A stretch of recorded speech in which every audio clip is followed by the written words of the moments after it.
Bueno, a esta hora invito nuevamente, digo nuevamente porque bueno, yo la descubrí de alguna manera hace como un mes, fue la entrevista vía Zoom, hablamos del tema del bullying y me enteré que estaba aquí en Caracas y quise traerla de nuevo porque este es un tema muy vigente, los padres que me están escuchando a esta hora, es un tema que preocupa, que está presente en las escuelas, los colegios, los liceos y es el tema del bullying.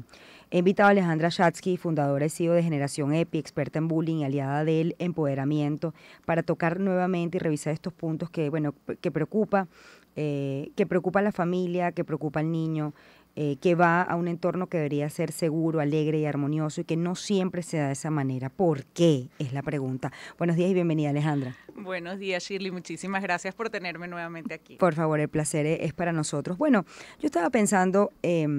Si el bullying, la persona que desea molestar a otro, independientemente, porque yo fíjate que me he enfocado en el área de los niños, pero esto ocurre también en entornos laborales, ¿no? En los adultos, ¿no? Y la pregunta es si el bullying, hasta qué punto es responsabilidad de la casa y hasta qué punto es responsabilidad individual de cada persona. Si eso parte de los padres, de la familia, de los valores y los códigos que se manejan dentro de casa, o es algo que nace con la persona, la intención de molestar a alguien. Bueno, esta pregunta me la hacen con mucha frecuencia y mi respuesta siempre es, a mí no me interesa el origen, a mí me interesa la solución al problema, porque si determinamos que la persona nació así, ajá, ¿qué hacemos con eso? Nos quedamos de brazos cruzados y lo aceptamos porque así nació. No. Si la responsabilidad es de la casa, pero yo no puedo hacer nada para que los padres actúen de manera distinta porque no es mi jurisprudencia, o sea, yo no tengo ninguna injerencia en eso, ¿qué hago con eso? Entonces, el origen es menos importante que la solución a la situación. Ahora, sí hay una cosa importante aquí. El lenguaje que usamos en este tema es muy determinante. Entonces, tú, naturalmente, porque todo el mundo lo dice, tú dijiste, el bully lo hace porque... Y resulta que nadie es el bully. La persona en este momento, en esta circunstancia, se está comportando de maneras inadecuadas. Esto es muy importante porque si yo soy el bully, siempre voy a hacer bullying. Pero si yo no soy, sino que yo estoy haciendo, yo puedo cambiar lo que hago. Mucho más fácil que cambiar lo que soy. Entonces, vamos a ver soluciones más que origen de la situación. Fíjate, te lo pregunto porque, bueno, si tú ves que dentro de el padre en los códigos, y no solamente eso, sino cómo se maneja los chats de padres, cuando se crean de repente algo paralelo y ya estigmatiza al mismo padre a esa madre o a ese papá, bueno, que queda de allí hacia el niño. Sin lugar a dudas, los niños copian mucho más lo que ven que hacemos que lo que escuchan que les decimos que hagan. Pero el modelaje no es solamente de la casa. El modelaje puede ser un profesor que se burla de alguien, puede ser una persona en medios de comunicación que se está burlando de otra persona. El modelaje lo podemos obtener desde muchos lados. Por supuesto que si los padres modelan. Por ejemplo, en mi casa, uno de mis hijos vio una situación donde había un compañero tratando mal a otro y él le dijo, te estoy viendo que lo estás haciendo. Si lo vuelves a hacer, le voy a reportar la situación a tu mamá. Y bueno, dicho y hecho, lo reportó. Y lejos de pelearse al revés, por la manera en la que sabemos hacerlo, pero claro, hay mucho entrenamiento detrás, ocurrió un acercamiento entre ellos en vez de un alejamiento. Está bien, en mi caso es un modelaje desde el hogar, pero la mayoría de los padres que tienen hijos que se están portando de estas maneras es porque ellos mismos no saben qué hacer. Y no es porque se despiertan el lunes por la mañana diciendo, esta semana yo le voy a enseñar a mi hijo a hundirle la autoestima al compañero. No sucede, no es una decisión consciente. Ahora, la pregunta es en ambos lados, ¿qué hacer? ¿Por qué? Bueno, primero que el padre reconozca que su hijo molesta a otro, pero también es, bueno, si yo no puedo cambiar al otro, ¿cómo educo a mi hijo para protegerse de los demás? Y ahí viene la duda, ¿no? Es decir, ¿cómo tú formas a tu hijo, lo educas para que se proteja de las burlas o de alguna situación que pueda ser incómoda para él y que no le afecte en su autoestima, ¿no? Ok, vamos primero con la primera parte. Los padres que reciben el nefasto llamado de hola, tu hijo hizo bullying, normalmente no escuchan mi hijo hizo algo que debe cambiar. Lo que los padres escuchan es mi hijo es un bully que nunca va a cambiar y además me están juzgando a mí como un mal padre y una mala madre. Entonces, Si aprendemos a reportarle a los padres la situación, tenemos más chance de que ellos acepten esta realidad.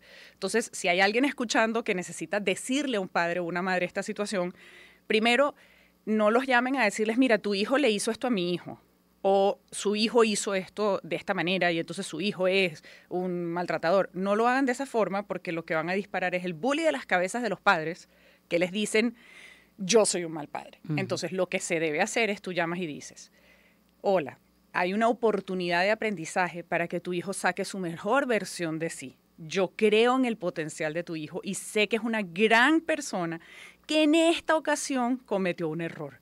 Y sé que juntos podemos ayudarlo o ayudarla a que cambie algunas decisiones que está tomando para que se comporte de formas que ayuden más a un equipo.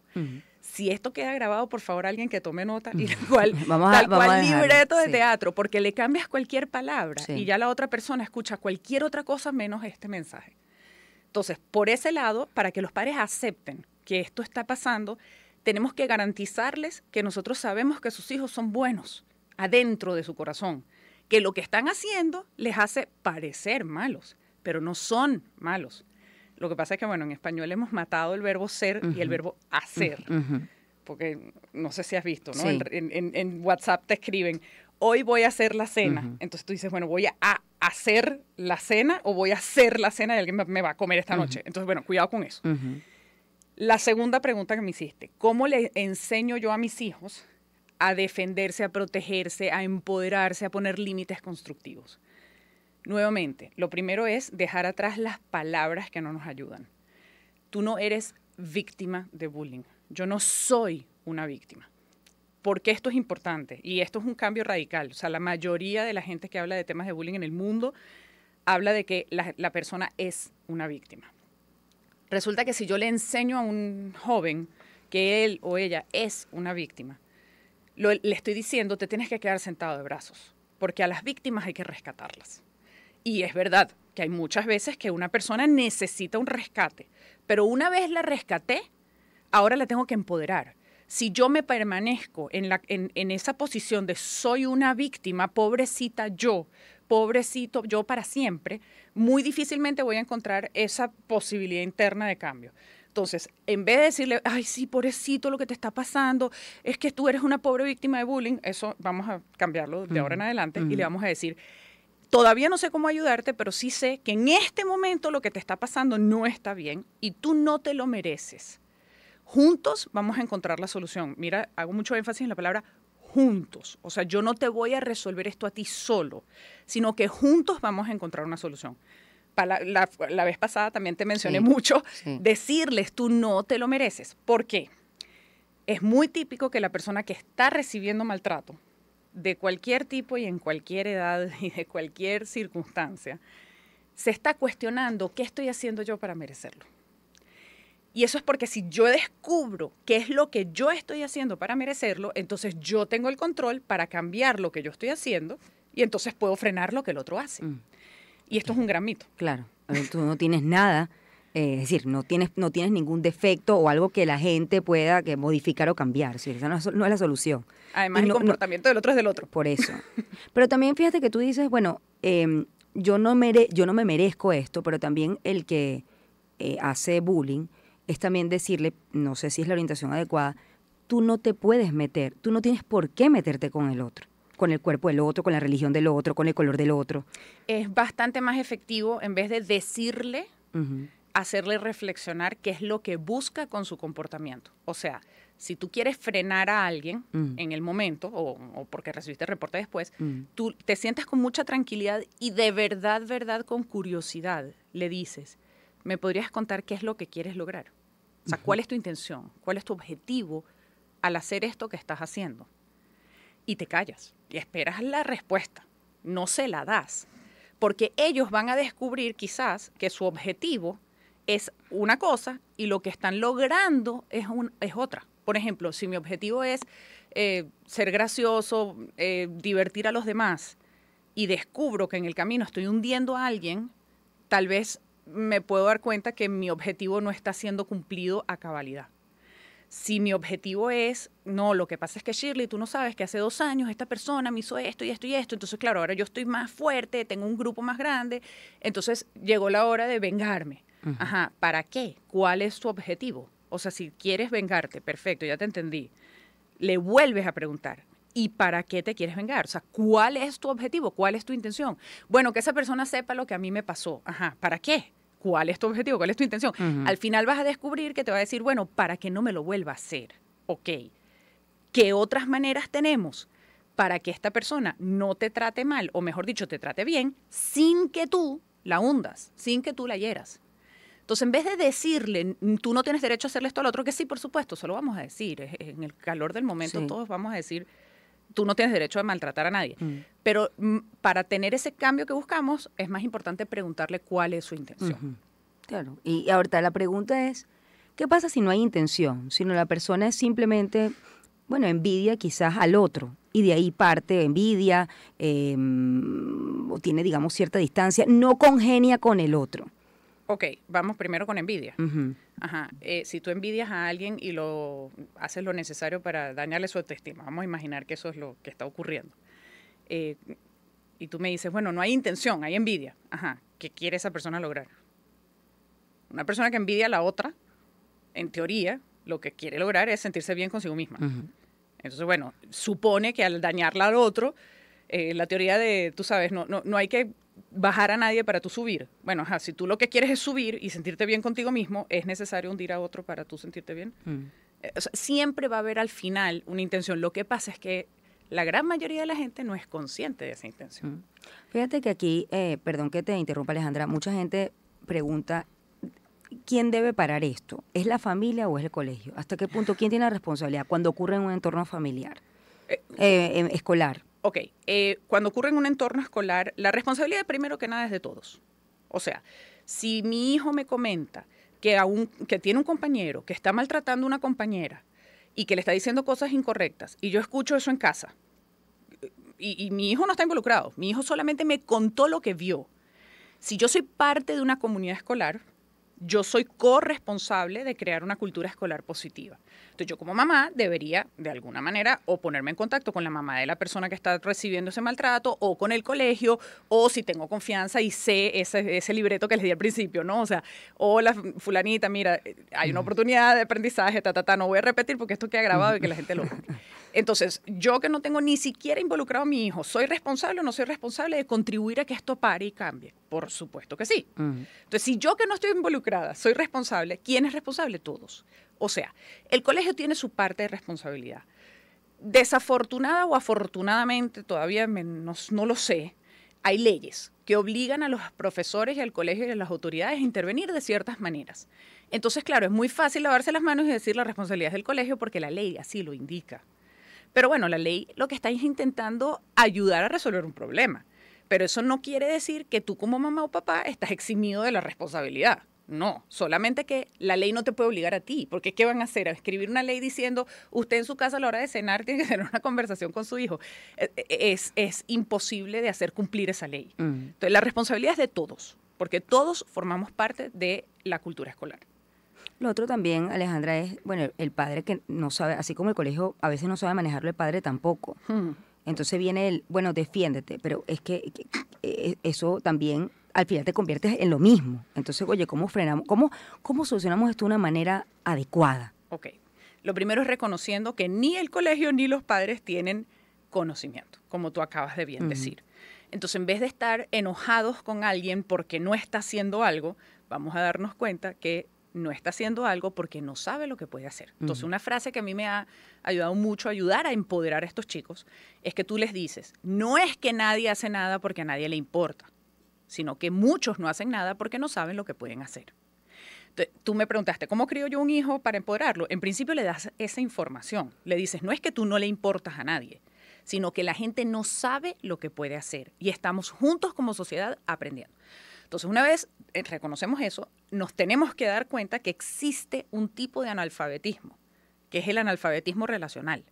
Hace muchos años atrás, cuando en Venezuela se descubrió que había gran cantidad de analfabetismo, hubo muchas campañas de alfabetización y la gente aprendió a leer y escribir. Ok, si reconocemos que hay analfabetismo relacional, hagamos muchas cosas, campañas, currícula escolar, programas de radio, etcétera, para acabar con el analfabetismo relacional y enseñémosle a la gente qué es lo que tienen que hacer para llevarse bien con otros y consigo mismo, que es a eso a lo que yo me dedico. Ahora te iba a preguntar justamente eso, ¿qué te llevó a ti a dedicarte a esto de esta manera, no? Wow. Muchas cosas, el camino, el recorrido es largo y el tiempo es corto, pero yo creo que en parte yo nací en una familia donde se habló con mucha apertura el tema del buen relacionamiento, a pesar del mal relacionamiento interno que había en mi hogar. O sea, no, mis padres conmigo lo máximo, pero entre ellos un desastre. Sin embargo, lo reconocían.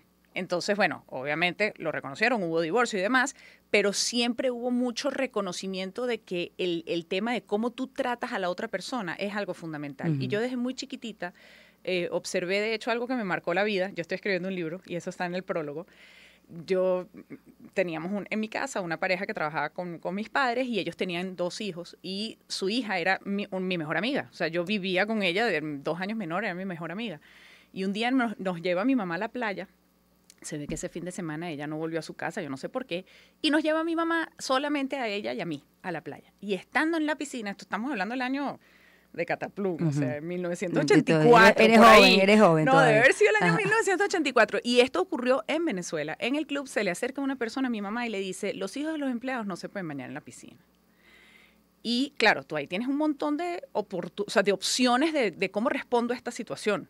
Una es me peleo, otra es confrontando, otra es me voy avergonzada o enojada, pero murmurando. Hay muchas maneras de reaccionar. Y mi mamá reaccionó de una manera increíble. Y mira que yo era chiquitita, y me acuerdo. Mi mamá la miró con mucha curiosidad, ¿no? O sea, como perpleja, y le dice, ¿te estás refiriendo a mi hija adoptiva? Porque a esta niña yo la adopté al nacer. Tú me estás diciendo que mi hija no puede estar en la piscina. Por supuesto, la persona se me dio vuelta y se fue, de la vergüenza que le produjo la situación. Sin duda. Entonces, eso es lo que de verdad es lo necesario, porque mi mamá, en la respuesta que ella tuvo, le dijo, yo creo que tú eres un buen ser humano que te estás equivocando. Y de hecho se me dio vuelta y se fue. Entonces, ¿qué me llevó a mí a esto? Yo creo que es la historia de mi vida. De todas maneras, yo sí soy economista. O sea, yo fui a la universidad a estudiar economía. Sí, por eso me da curiosidad. Y fíjate cómo, bueno, te has empoderado del tema, por así decirlo, ¿no? Sí, es que, a ver, estudiando economía, mi mayor pasión era qué vamos a hacer para acabar con la desigualdad. O sea, yo soy venezolana y la desigualdad es algo que nos ha afectado desde siempre. Y uno de los descubrimientos grandes que yo tuve fue un libro chiquitito de Rubén Klicksberg, el papá de Rubén, de Bernardo Klicksberg, editado por la Universidad Metropolitana, que se llama El Capital Social. Y esa fue la base de mi tesis de grado hace muchísimos años, hace 25 años atrás. Y el capital social, o sea, aquí por ejemplo en la radio hay capital financiero, los micrófonos que estoy viendo, las luces, las sillas, hay capital humano, tengo 5 personas a mi alrededor, cada uno tendrá su formación, cada uno fue a hacer cursos, etcétera. Pero yo te puedo poner la radio con la mayor cantidad de capital financiero y con la gente graduada no sé de dónde más especial, pero si entre ustedes no se hablan, se odian, se detestan, se tratan mal, alguno de ellos va a apretar un botón para que esto suene mal. Pero, o sea, solamente para dañarnos el programa. Y eso es el capital social, el cómo yo me llevo unos con los otros, la confianza que hay dentro de un equipo o un país. Y en verdad, después de muchos años me di cuenta que sin capital social no hay innovación posible porque no me atrevo a hablar, no hay cooperación. Y entonces, eso en verdad es esto, pues, vamos a aprender a llevarnos bien. Sí, a mí me llama esa anécdota tuya poderosamente la atención, porque además yo lo he visto y digo, como un país mestizo, donde hay mestizaje, hay este tipo de comentarios que pasa, y pasa. Es decir, el tipo de bullying por el color. ¿Cómo pasa esto en Venezuela? En Venezuela, que hay mestizaje, eso me llama poderosamente la atención. Y, bueno, lo otro también creo que ver cómo nos tratamos en general, los adultos, porque los niños modelan esto, ¿no? ¿Qué está pasando con nosotros como sociedad, con la forma como nos relacionamos, como para que los niños traduzcan esto en su entorno escolar? El sentirse con la capacidad de dañar a alguien, ¿por qué? ¿no? Pero bueno, de esta entrevista me ha quedado que no es por qué, sino es para qué. Exacto, por favor. Creo que es una buena síntesis. Lamentablemente Alejandra no vive en Venezuela, vino a dar una conferencia, ¿no? Sí. @generacionepi, la gente que quiera contactar con Alejandra, está abierto el tema y es una aliada del empoderamiento para aquellos que no solamente sufren, mira que lo hemos aclarado, no son víctimas, sufren el tema del bullying, y también aquellos que son buleadores, ¿no? Que en este momento están haciendo bullying. De hecho, por favor, vamos a empezar a hablar de esa forma, porque si una persona trata mal a alguien y se da cuenta que trató mal a alguien, va a intentar taparlo como que es culpa del otro que le produjo a él esa necesidad de tratarlo mal. No, ya va, si tú trataste mal a alguien, acepta que cometiste un error. No eres una maltratadora para toda la vida. Bueno, @generacionepi, Alejandra Schatzky fue mi invitada a esta hora. Vamos a hacer una pausa. Gracias, Alejandra, ya volvemos. Son más de 107 estilos